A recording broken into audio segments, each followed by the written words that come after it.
Donald Trump suspende el envío de ayuda militar a Ucrania en un momento crítico de la guerra con Rusia, un movimiento que aumenta la presión sobre Kiev y pone en aprietos a sus aliados de la OTAN. Tras la explosiva reunión entre el presidente ucraniano Volodymyr Zelensky y su homólogo estadounidense en el despacho Oval la semana pasada, la Casa Blanca decidió suspender los envíos de armas y municiones a Kiev y solo los reanudará cuando Ucrania esté lista para las conversaciones de paz con Rusia. La ayuda militar estadounidense es vital para Ucrania y hay muchas dudas en cuanto a la capacidad de los europeos de reemplazarla. Por eso en A Fondo nos preguntamos, ¿Estados Unidos congela ayuda militar? ¿Puede Europa llenar el vacío?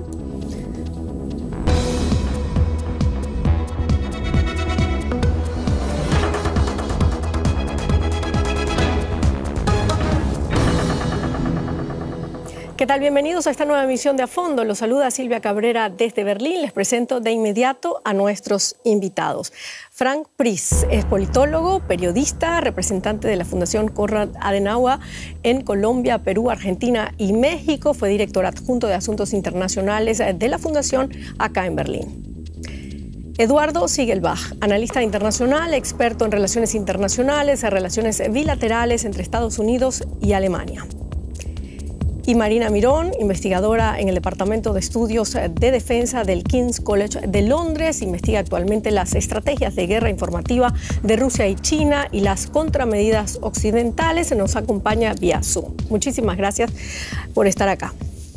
Gracias por acompañarnos en este debate. Realmente complicada la situación en Ucrania, luego de que Donald Trump haya suspendido temporalmente, dice, la ayuda militar, que se trata de armas y municiones por más de $1.000 millones y también el suministro de información de inteligencia de Ucrania. Eduardo, me gustaría comenzar contigo. ¿Qué implica realmente esta decisión de Donald Trump y por qué en este momento? El por qué en este momento es lo más difícil de descifrar. Lo que sabemos es que tampoco se termina la capacidad de hacer frente a la agresión rusa de Ucrania inmediatamente, pero ya comenzaron a racionar los armamentos, especialmente los Patriot, que es un armamento que solamente proporciona Estados Unidos.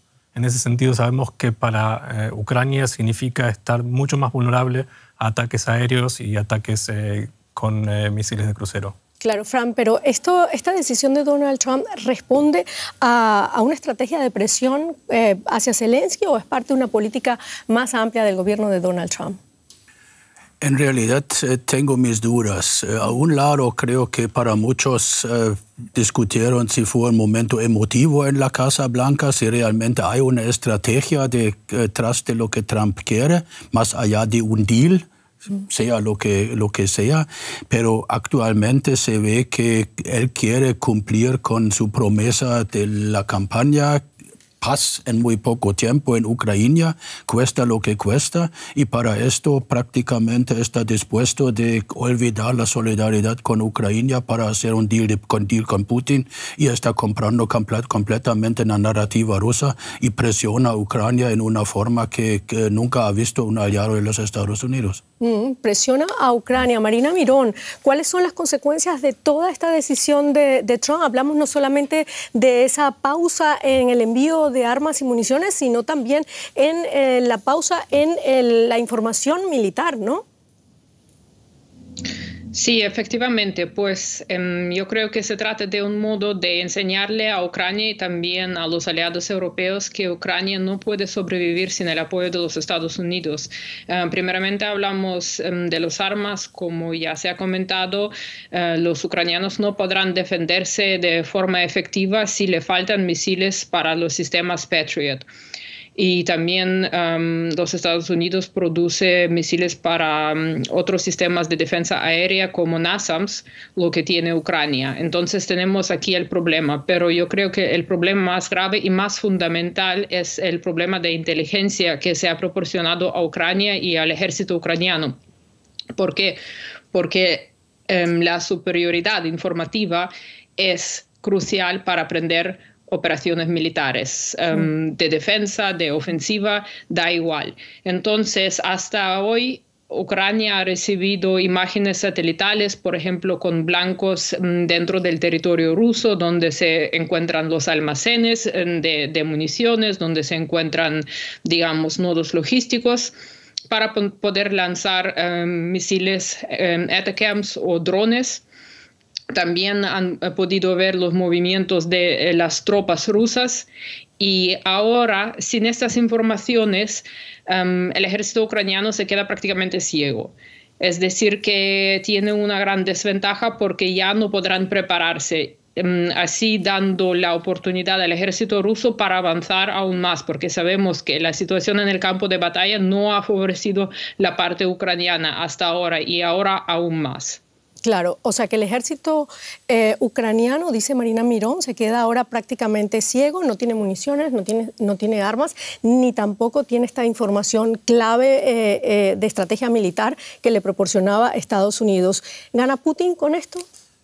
Con esto definitivamente le mejora la situación a Putin para poder realmente lograr que lo que quiere. Parece como que Trump estuviese abogando para que claudique Ucrania, que claudique todo Occidente y le entreguen las llaves de todo lo que quiera Putin en Ucrania en mano. Claro. ¿Esto ocurre o esta decisión de Trump se toma luego de esa otra reunión que ha sido explosiva en el despacho oval de Donald Trump la semana pasada, donde se encontraba Trump, el presidente, con J.D. Vance, el vicepresidente, y Zelensky? ¿Esto es una manera otra vez de presionar a Zelensky? ¿Qué opinas de ese encuentro? A mí me pareció patético. Realmente, si fuese americano, tendría mucha vergüenza de lo que pasó ahí, porque nunca me hubiese esperado del presidente que traicionase de esa manera a sus aliados, incluso mintiendo, diciendo que ni siquiera dijo gracias cuando fue con esas palabras que abrió Zelensky, agradeciendo realmente la ayuda. El por qué lo hizo como lo hizo era parte del plan que tenía en mente ya Trump. Hubiese sido por cualquier otro motivo también que hubiese explotado y hubiese tomado las medidas que tomó. Pero Europa no estaba preparada para esto. Ya en el 2014, desde el 2014, cuando Putin tomó Crimea, ya Estados Unidos lo estaba diciendo. Europa tiene que prepararse. Europa tiene también que aportar más a la OTAN. ¿No es una manera sencilla de esa política, de llevar adelante esa política que ha dicho Donald Trump de American First? Bueno, también empezó antes de Trump. También siempre hubo ministros de defensa en el gobierno de George Bush, en el gobierno de Obama, y todos que contaron a los europeos: no nos gusta que ustedes no cumplen con una proporción adecuada, ustedes son países ricos, tienen las posibilidades, ¿por qué hacen ese tipo de free riding? Eso nunca fue en Estados Unidos muy popular, y los europeos prácticamente pensaron: bueno, escuchamos esto, pero no lo tomamos tanto en serio. Llegó un shock con el primer mandato de Trump, hasta con la idea de romper con la OTAN y todo. Pero después llegó Biden y todo el mundo dijo: bueno, es el último transatlántico y todo, hay que prepararnos. Pero otra vez se preparó completamente poco. Y también Alemania es un buen ejemplo en esto, pero hay países que aún en la OTAN gastan menos en términos de su Producto Interno Bruto, como Italia, como España. Entonces Europa está muy mal preparado, está de verdad. Y ahora en tiempo récord trata prácticamente de cerrar la brecha, escuchando y viendo que ya no se puede confiar en los Estados Unidos. Claro, Europa está muy mal preparado. Me quedo con esa última frase. Marina Mirón, ¿realmente es así? Europa está muy mal preparada en este momento cuando recibe esa noticia por parte de los Estados Unidos de abandonar prácticamente a Ucrania en este momento. Bueno, lo que tenemos que entender ahora, y como se mencionó la reunión entre el presidente Donald Trump y el presidente de Ucrania, Zelensky, lo que tenemos que entender es que Ucrania no es una prioridad para los Estados Unidos en este momento. Lo que quiere Donald Trump es acabar con la guerra para poder resolver otros problemas, porque el conflicto va más allá de Ucrania, va más allá de Rusia. El conflicto es realmente entre globalistas, que son demócratas en los Estados Unidos, y globalistas son lo que hemos visto, por ejemplo, en lo que dijo J.D. Vance en la Security Conference en Múnich.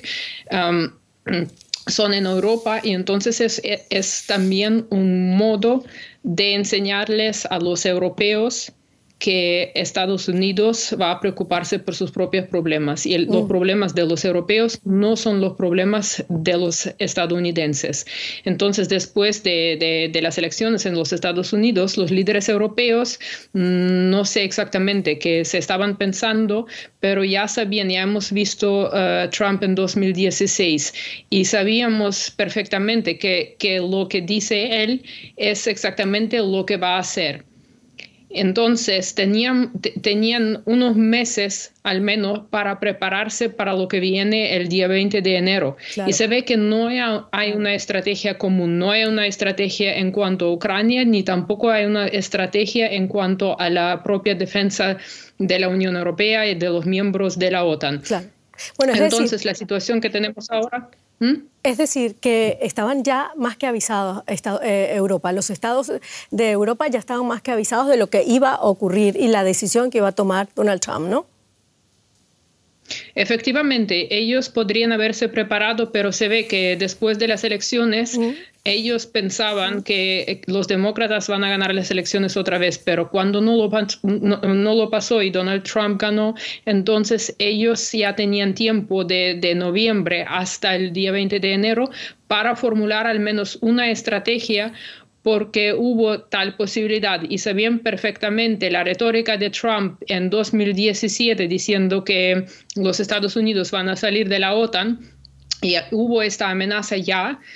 Sabiendo esto y tomando en cuenta que efectivamente la defensa europea depende de los Estados Unidos, de las armas nucleares estadounidenses, de las tropas estadounidenses, también las capacidades de la OTAN dependen, por ejemplo, las capacidades de logística, 50 o más de 50% dependen de los Estados Unidos. El planeamiento operacional, otra vez, depende de los Estados Unidos. Entonces, los europeos tenían un poco tiempo para prepararse, no se han preparado y todavía no se han preparado a pesar de las reuniones que vemos cada semana se reúnen, pero realmente no se decide nada. Bueno, es un momento bastante complejo, no solamente para Ucrania, también para Europa. La decisión de Donald Trump de suspender por completo la ayuda militar a Ucrania y el suministro de información de inteligencia es un giro sin precedentes en la historia reciente de Estados Unidos. Aunque Biden ya limitó ciertos envíos de armas a aliados, un corte total de Trump es un ultimátum. ¿Obliga a Zelensky a aceptar un alto al fuego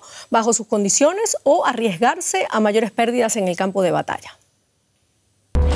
Los cañones aún retumban en el frente, pero los soldados ucranianos son conscientes. La suspensión temporal del suministro por parte de Estados Unidos empeorará aún más su situación. Una cosa tengo clara, sin este apoyo será duro, muy duro. El presidente de Estados Unidos había ejercido una gran presión sobre su homólogo ucraniano, Volodymyr Zelensky.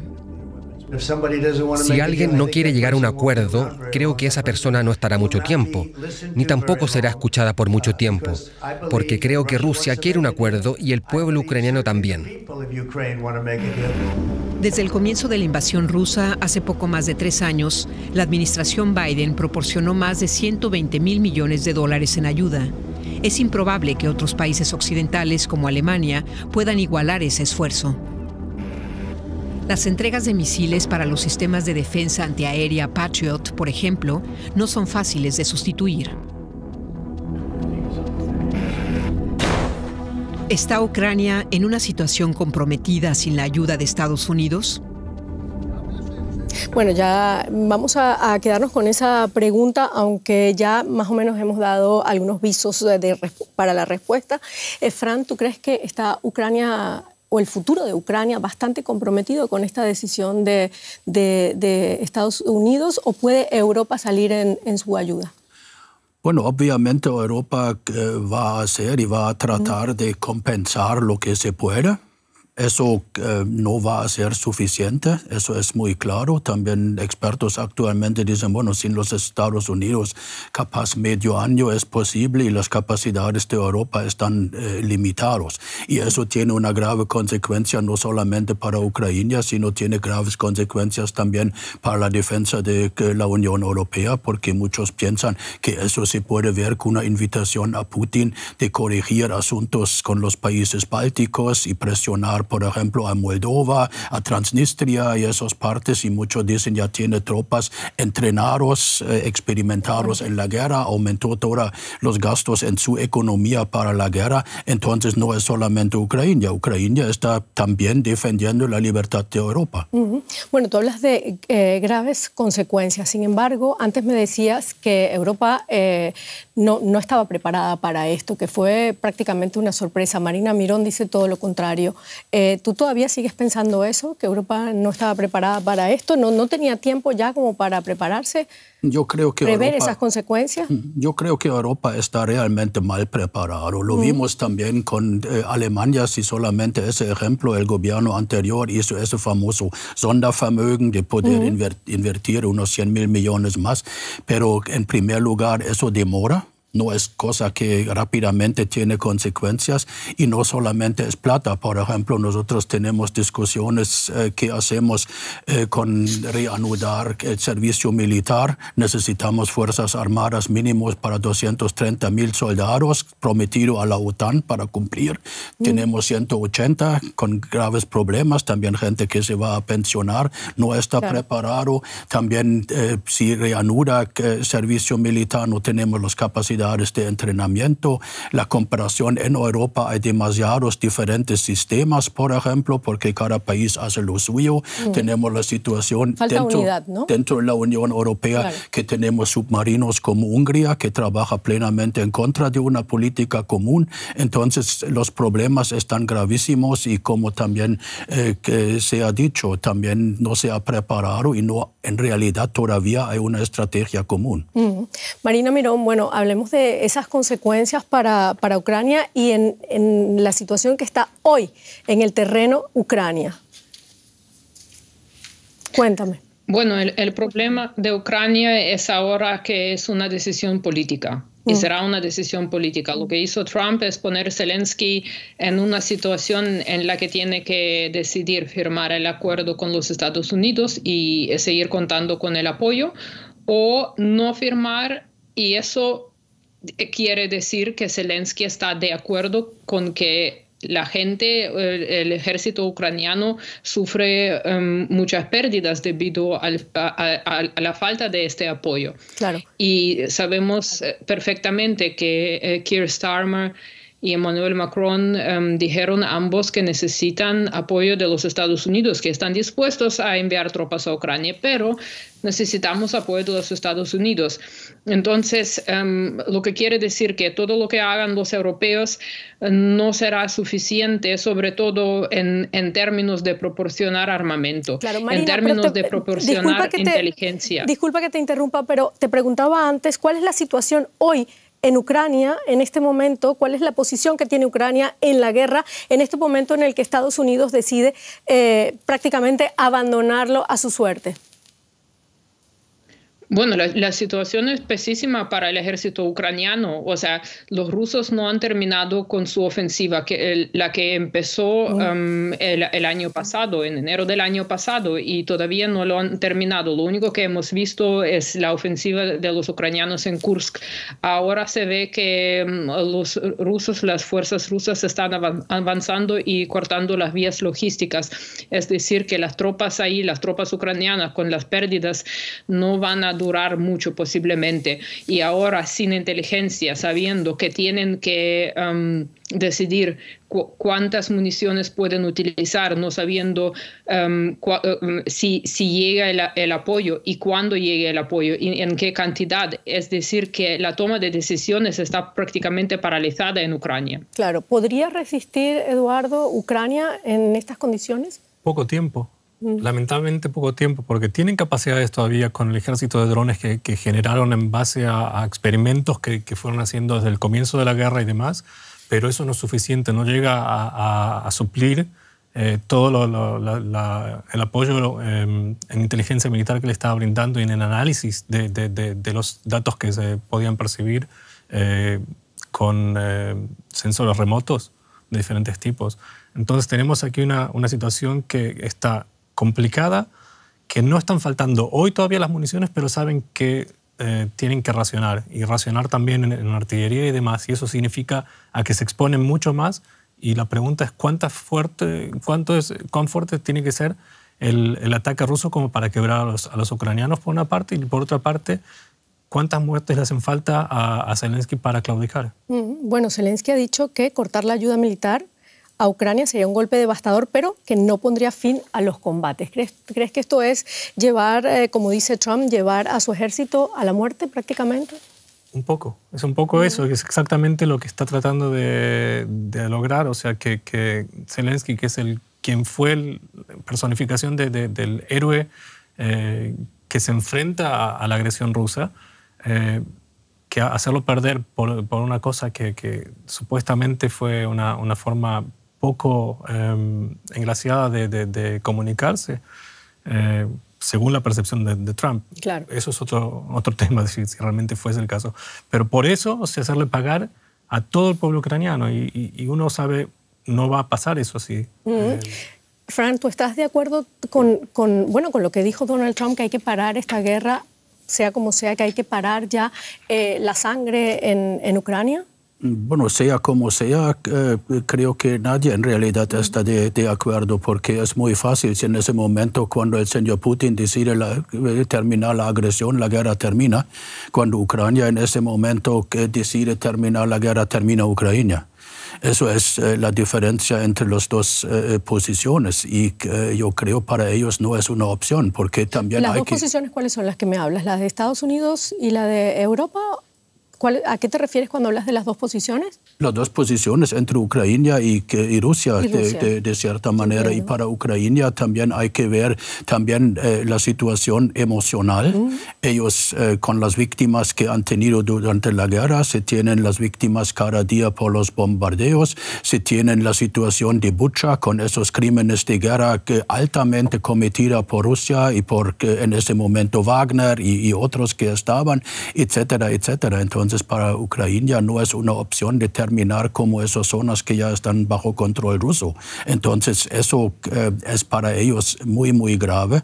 Y dejarle solo en esta situación, eso también deja expuesto a Europa y otros aliados de los Estados Unidos. Y repito, que se da cuenta que en Estados Unidos no puedes confiar porque hay un presidente que quiere hacer un deal, sea como sea. No importa si él está en ese momento fortaleciendo un enemigo como el señor Putin. Y si yo, por ejemplo, viviera en Taiwán, también yo mirar muy de cerca y con mucha preocupación qué dice Estados Unidos al respecto. No es solamente Ucrania. ¿No hay una oposición en Estados Unidos que pueda parar a Trump?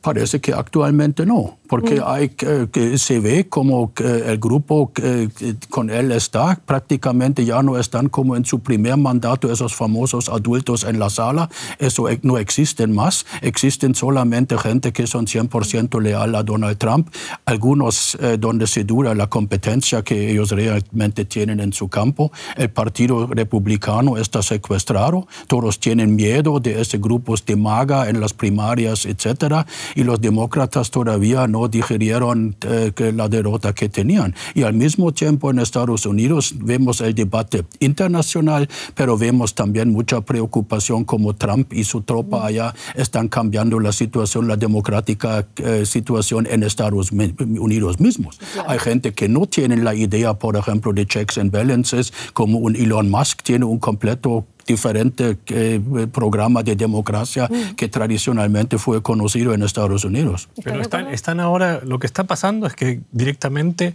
los demócratas están sumisos, los países europeos que no quieren perder la gracia de Trump están reaccionando como si fuesen vasallos, súbditos que no están capacitados de enfrentarse y decir algo diferente.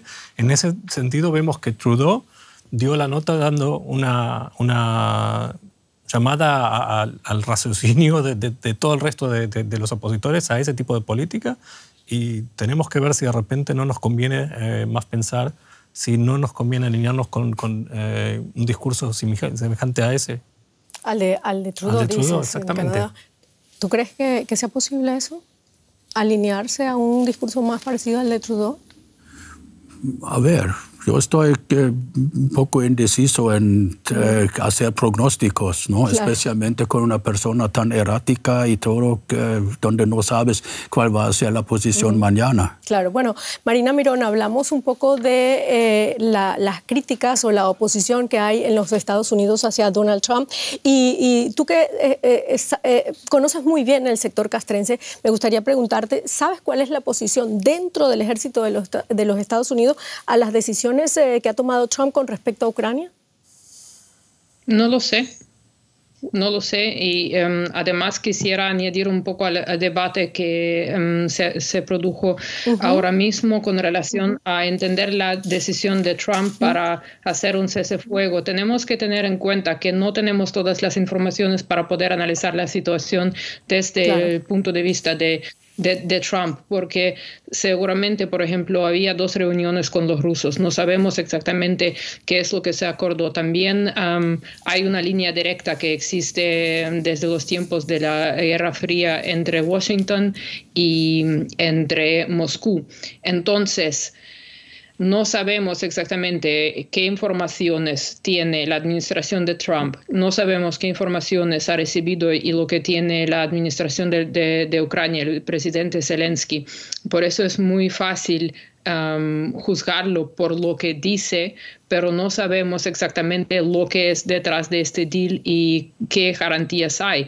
Pero lo que hemos visto que en los últimos 3 años, a pesar del apoyo,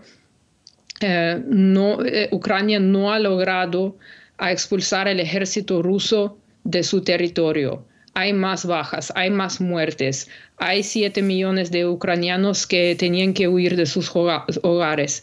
Entonces, hay que probar otro modo de terminar la guerra. Y claro, si vemos la historia, por ejemplo, de la Primera Guerra Mundial, ¿cuándo terminó?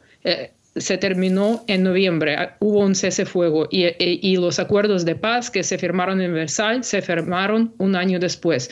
Es decir, que la historia nos muestra que lo primero es que hay que parar las hostilidades, hay que parar el conflicto, luego sentarse y discutir y hablar. Y claro que en esta situación para Ucrania no es una situación, digamos, buena porque seguramente que va a perder, al menos por el momento, estos territorios. Eso es lo que se dice. Pero, Marina, sin embargo, tú hablas que Ucrania no ha logrado su objetivo. Sin embargo, Rusia tampoco ha logrado los objetivos que se planteaba hace 3 años cuando invadió a Ucrania. Reino Unido, por ejemplo, ha puesto cifras a las bajas sufridas por Moscú. Las leo.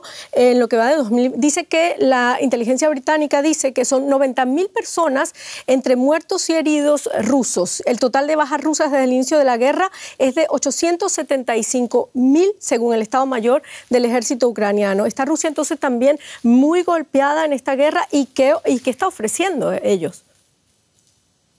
Bueno, lo que tenemos que entender es, primeramente, es muy difícil contar bajas en una guerra, especialmente si la guerra está siguiendo. Estas cifras se ponen por aliados de Ucrania en el espacio informativo para un objetivo, para enseñar a los rusos que no se merece la pena aprender esa guerra. Los rusos hacen exactamente lo mismo. Ellos ponen cifras de un montón de pérdidas por parte ucraniana para influir de esta manera a los ucranianos, porque después de cada guerra sabemos, si contamos las bajas, las cifras nunca son exactas.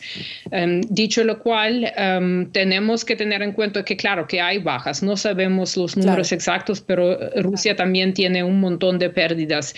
Y yo creo que tenemos que ser cautelosos porque la cultura estratégica rusa es bien diferente a la europea y las bajas no se perciben del mismo modo.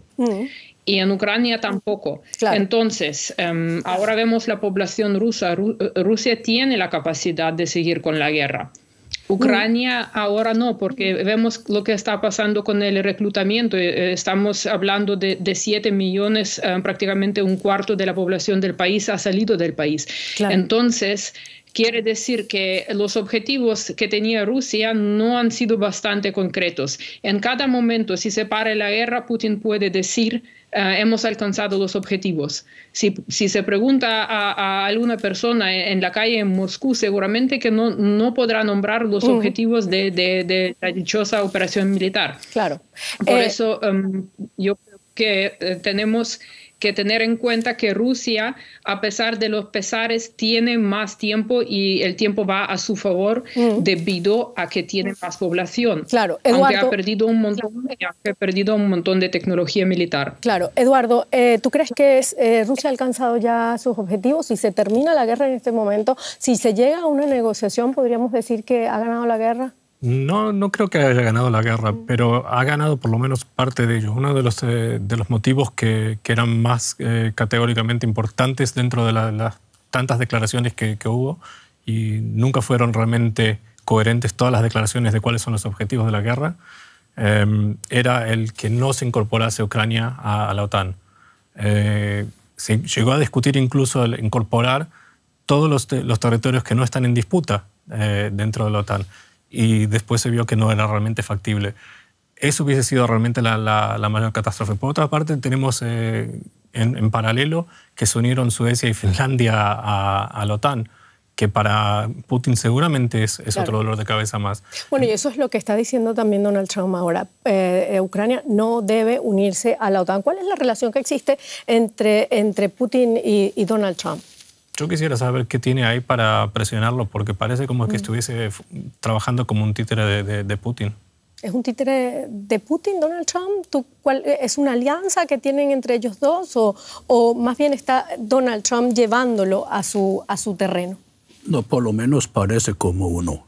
En el sentido que él también en su primer mandato confió más en lo que dijo Putin que lo que dijeron sus propios servicios secretos, etcétera. También abrió esta puerta y entonces muchos están pensando qué está detrás de esto. Yo creo que también detrás de esto es un pensamiento donde es una diferencia muy diferente con Europa y Estados Unidos, porque Trump, con su forma, él no confía en derecho o en contratos, él confía en el poder del más fuerte y confía en un sistema como Yalta, como de Westfalia, donde también países como Estados Unidos, China y Rusia son los únicos tres que él realmente respeta, que tienen zonas de influencia y los otros tienen que aliarse de una u otra manera. Y eso también diciendo que Ucrania no puede ser parte de la OTAN, eso también es de cierta manera patético, porque también siempre estaba muy claro de decir, aceptamos la soberanía de los países. Hay la Carta de París de que cada país decide libremente dónde quiere pertenecer, también en qué alianza, y que un jefe de una alianza dice, bueno, eso para nosotros ya no es más válido. Difícil. Quiere países vasallos realmente, no quiere países que estén a la altura como socios en el tema, sino que realmente se sometan a los caprichos de él. Seguidores, no aliados ni partners, claro, seguidores. Analistas dicen, sin embargo, que Estados Unidos es el país que más dinero y más armas ha dado a Ucrania en esta guerra. ¿Por qué tiene que cargar con la mayor parte de los Estados Unidos, como dice Donald Trump, y no Europa, por ejemplo? Bueno, en primer lugar también hay que reconocer que el 70% de esas contribuciones también quedaron en Estados Unidos por las empresas que producen esas armas. También es parte también de la historia y también muchas partes están en base de créditos, etcétera. Entonces no es solamente misericordia con un país atacado, también hay también intereses muy claros. Yo creo que uno de los problemas fue que también Biden y mucho más aquí los europeos dijeron no queremos que Ucrania pierda, pero tampoco hicimos lo suficiente para que Ucrania pueda ganar, por el miedo nuclear, etcétera, y también lo vimos con el Taurus, con otros debates en Europa, y en ese momento es fácil de decir, bueno, Ucrania no ganó, entonces tienen que hacer algo. Claro, es interesante, ha tocado Marina Mirón, ha tocado Fran, el tema de las armas. Quisiera irme al otro informe, pero antes te pregunto, ¿cómo queda aquí el lobby de las armas en todo este conflicto y en la decisión que ha tomado Donald Trump? Bueno, el problema es que hablamos de la Unión Europea y de la posibilidad de proporcionar armas a Ucrania. Fran también mencionó que cada país tiene, por ejemplo, sus propios sistemas de artillería que han mandado a Ucrania, lo que ha complicado la cadena logística para los ucranianos. También las municiones del mismo calibre no son iguales, o sea, no existe un estándar. En teoría existe un estándar dentro de la OTAN, pero se ve que no se aplica, depende de dónde se fabricó esa munición. Entonces, por un lado, tenemos el problema de tiempo, que hay que proporcionar armas a Ucrania, pero ya. Luego, sabemos que los Estados Unidos estaban también involucrados en la logística de proporcionar armas a Ucrania. Ahora no lo van a hacer. Es decir, que nosotros no tenemos la capacidad logística de hacerlo tan bien como lo hicieron los estadounidenses. Luego tenemos la industria militar europea, que necesita, por ejemplo, materias primas, que necesita algunas partes como parte de un mundo globalizado. Es decir, que la supply chain que ahora está sufriendo va a afectar también a los tiempos de entrega, va a afectar a los precios, y también lo que va a afectar a los tiempos de entrega, los precios de armas, son los contratos que se firman con estas empresas. Por ejemplo, los gobiernos europeos no quieren firmar contratos a largo plazo. A cambio, la industria militar dice, bueno, entonces tenéis que esperar y tenéis que pagar aún más. Y en eso tenemos el problema que sí, se puede enviar algo a Ucrania, pero el tiempo aquí es crítico y sabemos que, por ejemplo, ahora el ejército ucraniano sin inteligencia no tiene mucho tiempo para resistir. Claro, el tiempo apremia. Bueno, Europa sabe que lo que dice Marina Mirón, hay que proporcionar armas a Ucrania ya. También sabe que debe incrementar su capacidad de defensa y la mayoría de sus líderes lo han reconocido. En cumbres como la de Londres y de París intentaron mostrar unidad, pero al final será necesario mucho más. Los europeos tienen que actuar y eso implicará un alto costo. Son imágenes de autoafirmación en Londres. Unidad con Ucrania, unidad en Europa. Pero los hechos ofrecen pocos motivos para el optimismo. Según los expertos a día de hoy, Europa apenas puede defenderse por sí sola. De ahí la urgencia en el llamado de la presidenta de la Comisión Europea. La verdadera cuestión que se nos plantea es si Europa está realmente preparada para actuar y para hacerlo con la firmeza que requiere la situación. Sin Estados Unidos, Europa necesitaría unos 300.000 soldados más y 250.000 millones de euros anuales. Además, hay otro problema. Demasiados sistemas de armamento no son compatibles entre sí. Sin el ejército estadounidense, los europeos también carecen de capacidades importantes, como estructuras de mando para dirigir grandes unidades militares, aviones de gran tamaño para el transporte aéreo, satélites espía y armas de largo alcance precisas. También hay un gran vacío en la disuasión nuclear. Pero, ¿está Europa realmente preparada para actuar con decisión? ¿Está Europa preparada para actuar ya con decisión, con esa premura que se necesita, que decía Marina Mirón antes? En teoría tendrían la capacidad, tenían el tiempo de prepararse. Yo creo que apostaron mal, apostaron a realmente el mejor de los casos y tendrían que haber estado preparados para el peor de los casos. Y les salió bastante parecido a lo que sería el peor de los casos predecibles. Bueno, un informe del Instituto Kiel calcula en unos 250.000 millones de euros anuales las necesidades financieras adicionales para construir una fuerza disuasoria creíble ante Rusia si Washington retira su compromiso. ¿Es esto posible? Sí, pero incluso Starmer dijo que Inglaterra está apoyando ferozmente y fervientemente a Ucrania y ha hecho un montón de cosas que en retórica suenan muy bien. Y le puso la nota de pie al final, que solamente eso pueden hacerlo con el apoyo de Estados Unidos. Entonces está dejándose la puerta abierta para no hacer todo lo que está prometiendo. ¿Y qué aporta Alemania, por ejemplo, en esta crisis? Porque estamos en un momento complicado para Alemania, un nuevo gobierno que se está formando. Estamos viendo a Friedrich Merz por un lado, a Olaf Scholz también moviéndose. ¿Qué ofrece Alemania? Bueno, actualmente hay esa idea de invertir mucho más a través de un endeudamiento para los próximos años de unos 400.000 millones de euros para invertir. Eso para Alemania, para defensa adicional, es una suma enorme. Muchos en la comunidad militar dicen sí, eso sirve mucho para modernizar también las fuerzas armadas alemanas, también cumplir con lo que ya está prometido a la OTAN de poner varias brigadas completamente equipadas. Entonces sí, en Alemania, si eso se realiza, todavía hay ciertas dudas. También se necesita cambiar la Constitución, se necesita el nuevo gobierno, etc. Y lógicamente que nunca es popular aumentar defensa cuando la gente dice a nosotros queremos más beneficios sociales. Claro. Y eso para la nueva coalición otra vez es un tema viejo. Y estamos hablando de 500.000 millones de euros para infraestructura y un aumento de los gastos de defensa. ¿De dónde va a salir el dinero? Lo que están tratando de hacer es por una parte, ponerlo como bonos de deuda y por otra parte, algo que vivimos viendo también en época de la CDU con Merkel, que era un recorte de todos los beneficios sociales en educación, en salud, cosa que realmente afecta a la gente que tienen la peor capacidad de adaptarse a esa diferencia. Claro, Marina Mirón, me queda muy poco tiempo. Europa podría movilizar, dice Ursula von der Leyen, casi 800.000 millones de euros. ¿De dónde saldrán esos recursos para Europa? ¿Tú crees que sea posible que realmente se puedan poner de acuerdo los distintos países europeos para lograrlo? No lo creo porque el problema es que, claro, si hay que sacar este dinero, hay que prestar más dinero. ¿De dónde vamos a prestar este dinero? Hay que hacer cortes, digamos, por ejemplo, en el sector de educación o en el sector social.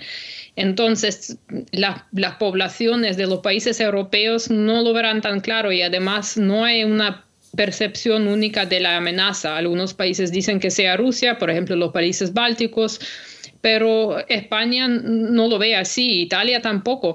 Entonces, si no hay un acuerdo entre estos países, no veo cómo se puede implementar, por un lado, y por otro lado, la cultura estratégica o las culturas estratégicas europeas.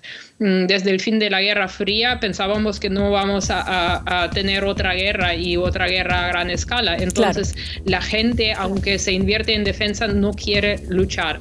Claro, entonces, ¿sí o no? Este es el problema más clave. Claro, ¿sí o no? ¿Puede llenar Europa el vacío de Washington? Ahora no. No a corto plazo. No a corto plazo. ¿Y tú, Marina, ya para terminar, sí o no? No. Bueno, con esto terminamos. No muy positivas las respuestas. Gracias por habernos acompañado. Hasta luego.